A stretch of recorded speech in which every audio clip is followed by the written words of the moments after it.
നമ്മളുടെ ചാനലിലേക്കും വീഡിയോയിലേക്കും എല്ലാവർക്കും സ്വാഗതം. ലക്ഷദ്വീപിലെ പുയ്യാപ്ലമാർക്ക് കൊടുക്കുന്ന അപ്പം നിങ്ങൾ കഴിച്ചിട്ടുണ്ടോ? അതാണ് നമ്മളിന്ന് ഉണ്ടാക്കാൻ പോകുന്നത്. 1.5 ഗ്ലാസ് അരിപ്പൊടിയും 1/4 ടീസ്പൂൺ മഞ്ഞൾപ്പൊടിയും 1 കോഴിമുട്ടയും 1 നുള്ള് ഉപ്പും മാത്രം ഉപയോഗിച്ചാണ് നമ്മൾ ഈ ലക്ഷദ്വീപ് അപ്പം ഉണ്ടാക്കുന്നത്. ഇനി ഇത് തയ്യാറാക്കുന്നത് എങ്ങനെയെന്ന് നോക്കാം. അരിപ്പൊടിയിൽ വെള്ളമൊഴിച്ച് നന്നായി കലക്കിയെടുക്കുക. ഇനി ഇതിലേക്ക് 1 കോഴിമുട്ട ഉടച്ച് ചേർക്കുക. കോഴിമുട്ട കലക്കി നന്നായി യോജിപ്പിച്ചെടുക്കുക. ആവശ്യമെങ്കിൽ വെള്ളം കുറച്ചുകൂടി ചേർത്ത് കൊടുക്കണം. നല്ലപോലെ മിക്സ് ചെയ്യണം. ഇനി ഇതിലേക്ക് 1/4 ടീസ്പൂണോളം മഞ്ഞൾപ്പൊടി ചേർത്ത് കൊടുക്കണം. 1 നുള്ള് ഉപ്പും ചേർക്കണം. ഉപ്പ് വളരെ കുറവ് മതി. വെള്ളം പോലെയുള്ള കൺസിസ്റ്റൻസിയിൽ ഇത് കലക്കിയെടുക്കണം. ഒരു ഉരുളിയോ ഇരുമ്പ് പാത്രമോ അടുപ്പത്ത് വെച്ച് നന്നായി ചൂടാക്കിയെടുക്കുക.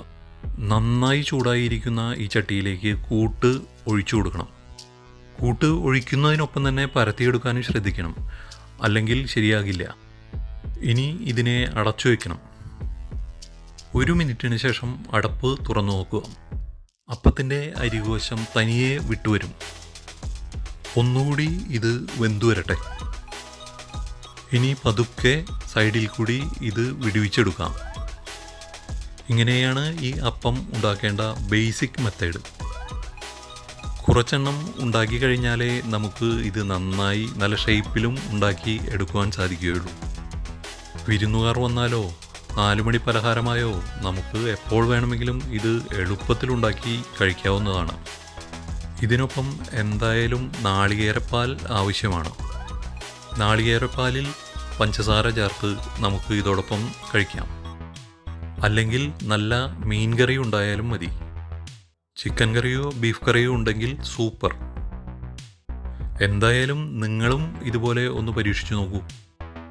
ഈ അപ്പം വെന്തു വരുമ്പോൾ അരിക് തനിയെ വിട്ടുവരും. അപ്പോൾ മാത്രം ഇത് എടുക്കാൻ ശ്രമിച്ചാൽ മതി. കഴിക്കാൻ നല്ല രുചിയുള്ള ഈ അപ്പം നിങ്ങളും ഒന്ന് ഉണ്ടാക്കി നോക്കണം.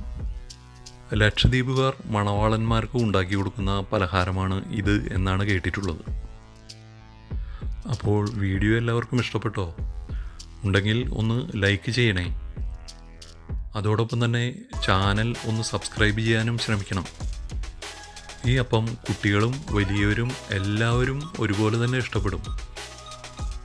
അപ്പോൾ പിന്നെ അടുത്ത വീഡിയോയിൽ നമുക്ക് വീണ്ടും ഒരുമിക്കാം. അതുവരെ എല്ലാവർക്കും നമസ്കാരം. Thank you for watching.